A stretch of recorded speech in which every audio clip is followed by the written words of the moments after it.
High বন্ধুরা, আজ আমি করব আইসক্রিম। দেখো এই গরমে আইসক্রিম খেতে কত মজা লাগে। দেখো আমি প্রথমে এখানে 3 পোয়া দুধ জাল করতে দিয়েছি, আর এইদিকে 1 বাটি দুধ তুলে নিয়েছিলাম। তার মধ্যে 2 চামচ গুঁড়ো দুধ, 1 চামচ কর্নফ্লাওয়ার আর 1 চামচ কাস্টার্ড পাউডার দিয়ে দেবো। দিয়ে ওটাকে ভালো করে মিক্স করে নেব, যেন কোনো দলা না থাকে।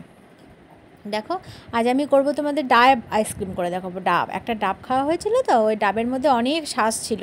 দেখো ওই শ্বাসগুলো আমি রেখে দিয়েছি, এই যে অনেকটা খেয়ে নিয়েছি আমরা, আর কিছুটা রেখে দিয়েছি। এই শ্বাসগুলোকে আমি ভালো করে মিক্সিতে দিয়ে গুঁড়িয়ে নেব।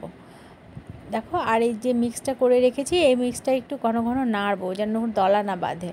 দেখো আমি গুঁড়িয়ে নিলাম ডাবটাকে। তারপরে দেখো ওই ডাবের শাঁসটা, এখন কচি ডাব তো, ডাবের শাঁসটা দিয়ে আইসক্রিম খুব ভালো হয়। এদিকে 3 চামচ চিনি নিয়েছি আর 2টো এলাচ থেতো করে নিয়েছি, দিয়ে দুধে দিয়ে দিলাম। 3 পোয়া দুধটা আমি এটাকে জাল করে 1/2 লিটার করে নেব, তাহলেই হবে। 1/2 লিটার করার পরে দেখবে আমি এই যে পেস্টটা করে রেখেছি আগে থেকে কর্নফ্লাওয়ারের, ওই পেস্টটা এর মধ্যে দিয়ে দেবো। দেখো এখানে যদি কারো ঘরে কর্নফ্লাওয়ার না থাকে, তোমরা এখানে নর্মাল গমের আটা দিয়েও করতে পারো, ময়দাও দেওয়া যায়।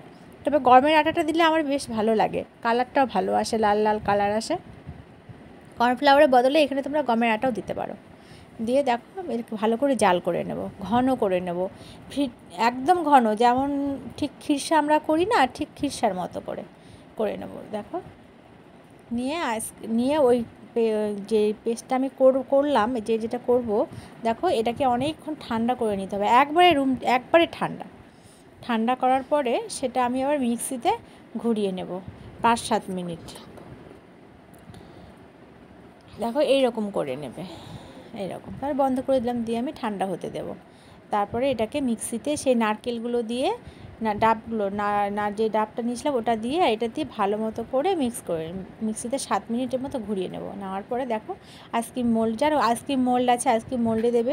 আমরা আইসক্রিম খাওয়ার পর যেগুলো থেকে গেছিলো না, সেই বাটিগুলোতেই, বাটি বা হান্ডি বলো, এগুলোতেই আমি আবার আইসক্রিম জমাতে দিয়েছি। যেভাবে দিয়ে দেবো জমাতে, 6-7 ঘন্টা পর বের করে দেখবো আইসক্রিম জমে যাবে। আমি তাহলে ফিরে আসছি তোমাদের কাছে ঠিক 6-7 ঘন্টা পরে, তোমাদের দেখাবো। দেখো এইভাবে বন্ধুরা বাড়িতে করে খাবে, দেখবে দোকানের থেকে অনেক ভালো হয় খেতে। দোকানে তো মিষ্টি বেশি দেওয়া থাকে, আর আমরা বাড়িতে কম চিনি দিয়েও করতে পারি। দেখো আমাদের আইসক্রিম রেডি।